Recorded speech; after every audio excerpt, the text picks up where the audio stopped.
आप इस वीडियो को देखें और वीडियो को साथ साथ रीपोस्ट करते जाएं। मेरी ये वीडियो स्पेशली मेरी बहनों के लिए।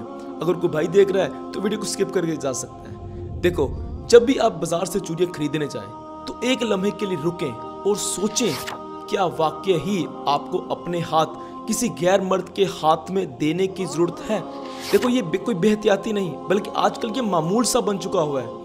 चूड़ियां खरीदना और पसंद करना आपका हक है, लेकिन अपने हाथ को किसी गैर मर्द के हाथों में देना ये कुछ जरूरी तो नहीं है। देखो, अगर आपको फिटिंग का मसला है तो आप उसको घर जाकर पहने और अच्छी तरह ट्राई करें, या फिर वहीं पर फीमेल सेल्समैन से कहें कि वो आपको पहनाए।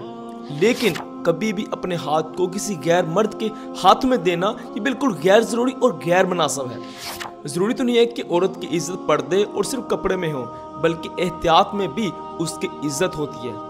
सख्त अल्फाज से मैं माजरत चाहता हूँ, लेकिन मैं आपसे एक बात पूछना चाहता हूँ, क्या वाकई चूड़ियाँ खरीदने के लिए अपने हाथों को किसी गैर मर्द के हाथों में देना ज़रूरी है, या फिर उसके बिना भी चूड़ियाँ खरीदी जा सकती हैं?